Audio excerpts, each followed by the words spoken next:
right, Shalom, giving all glory, honor, and praise to Yahweh, Shem Yahweh Shai, Shem Rachakwadash, double honor to the apostles and elders of Great Millstone, the teacher Ruel, and Shalom to the elect, the 144,000, first and foremost, pushing his truth in all sincerity in the four quarters of the earth. I'm your brother Tabari Aquina, coming at you with another video.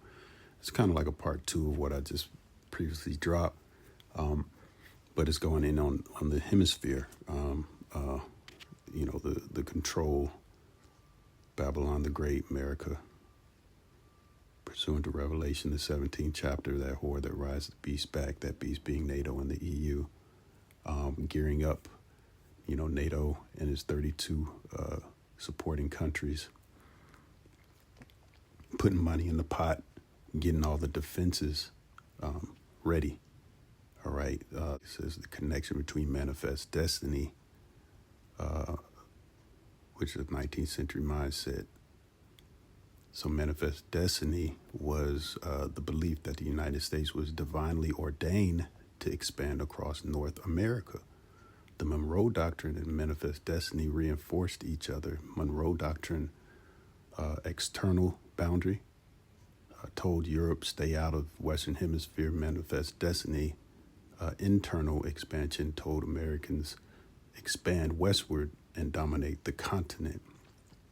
Together, they created a worldview where the Americans were seen as the U.S. sphere of influence. U.S. expansion was framed as moral, inevitable, and justified.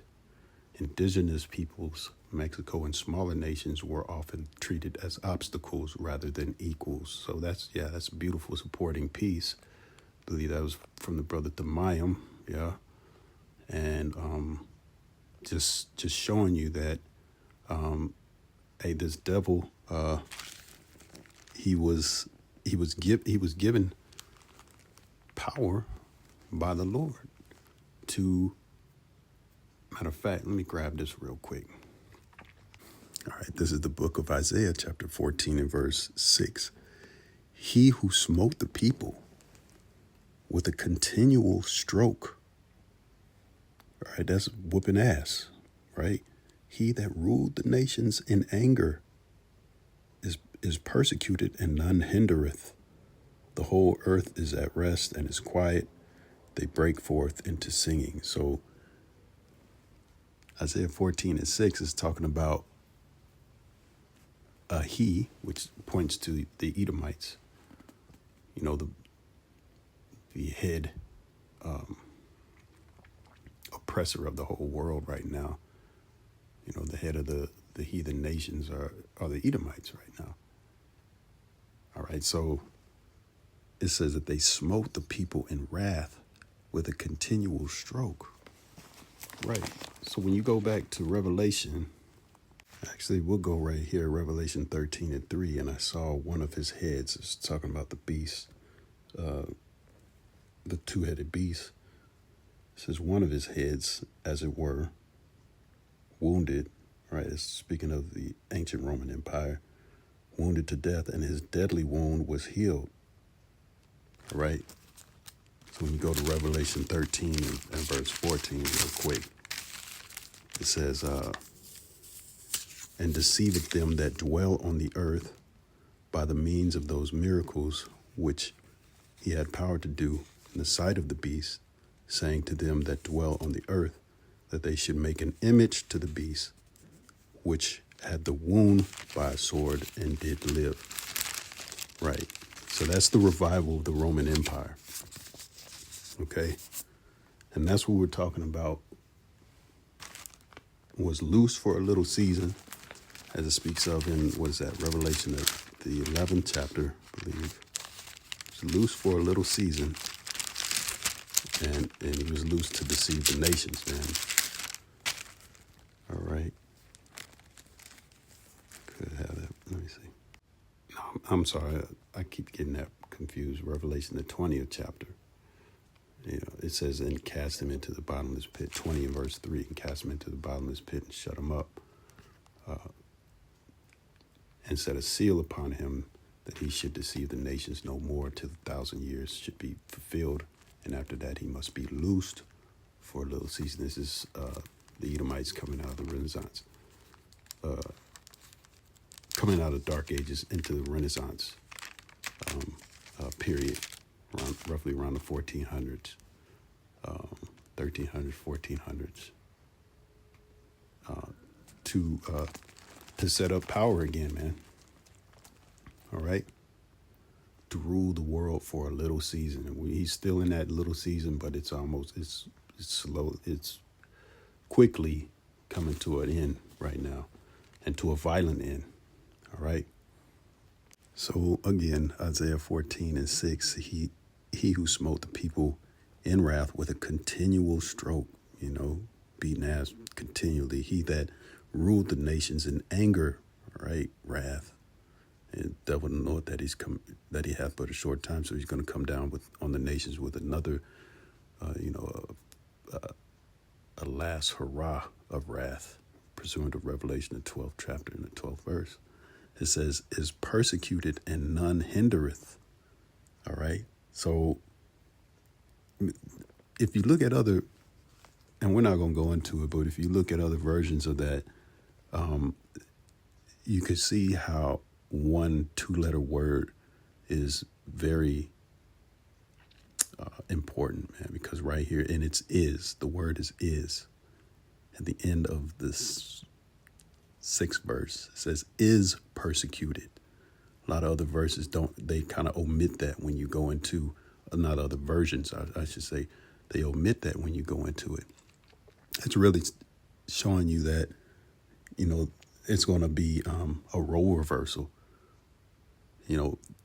Just like you reap what you sow. So these Edomites, vessels fit for destruction, they're setting up their own demise. And it says is persecuted. So Lord is saying it's going to be persecuted. These devils are going to be persecuted. All right. Just like they persecuted. All right. They're going to have to drink that cup, that double cup, as the scriptures speak of, especially for persecuting the Lord's people, man, the apple of the Lord's eye, Jacob, you Israelites, you so-called Negroes, Latinos, and Native Americans, all right, and those scattered throughout all the nations, okay? So what I thought was very interesting was, you got the Domro doctrine, closely aligned with,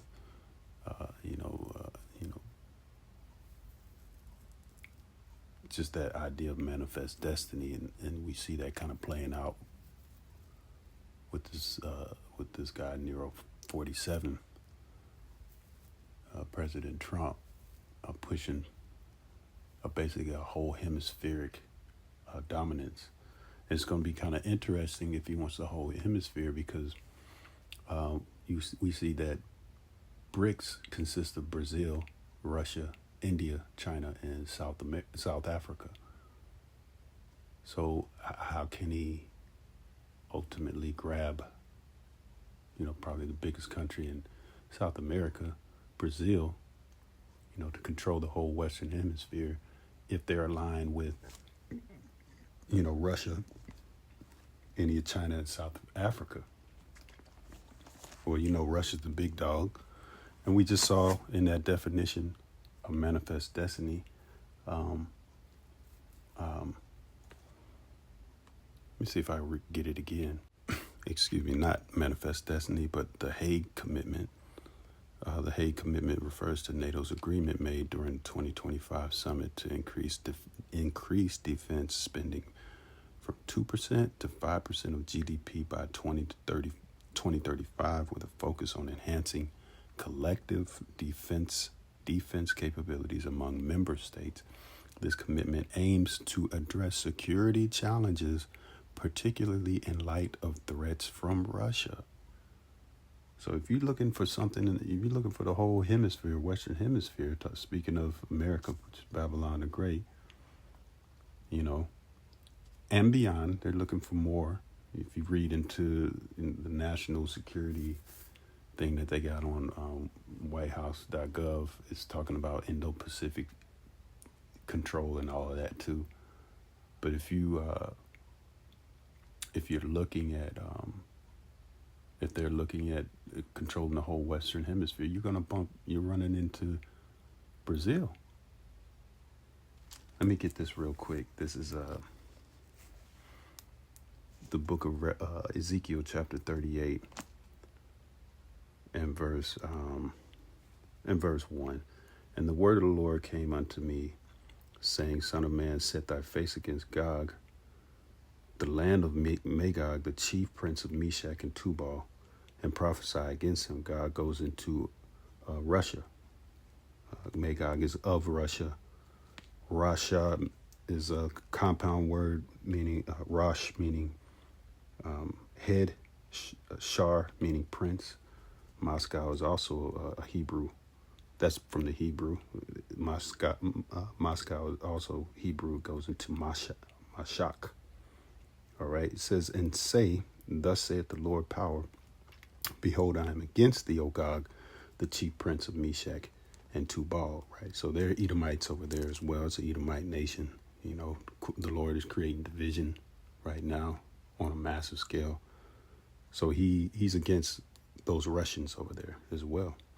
It says, and I will turn thee back and put hooks into thy jaws and bring thee forth in all thine army, horses and horsemen, all of them clothed with all sorts of armor, even a great company with bucklers and shields, all of them handling swords. So this is a preparation of war. All right. It says Persia, which are the Iranians, Ethiopia, which are the Cushites, Libya, which is Put, or North Africa. All right. With them, all of them with shield and helmet. All right. Gomer, which is Turkey, and all of his bands, the house of Togomar, of all the North Quarters and all his bands. I believe that just goes into more Africans or Cushites and many people with them, with thee.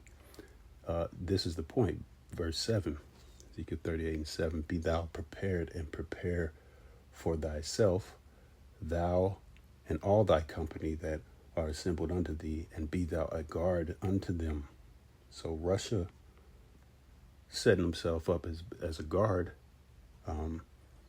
to these Eastern Hemisphere nations. But again, Brazil is aligned with the BRICS. All right. So just my observation, I see, and Lord willing, America, Babylon the Great being drawn into the Middle East as a way to accomplish that complete dominance of the Western Hemisphere. This is why they're going to really have no choice but to wage war. Go to war in the Middle East, man, against Iran, which Russia is a guard unto them, the Persians, right? So they know if they take out the Iranians and the Persian or the Russians, then they can go ahead and control the whole Western Hemisphere, man. That's just my own personal thoughts, but as it stands, Brazil is in the way of total domination of the Western Hemisphere because Gog is a guard. There's a guard under them. They're in the BRICS nation. All right. So it's going to be interesting to see how that plays out. They're basically untouchable, Brazil is. And at this point, but I believe that's going to play into being brought into the war of Armageddon. So Lord willing, that was edifying, giving all glory, honor, and praise to Yahweh, Shem El Shaddai, Shem Kakadash.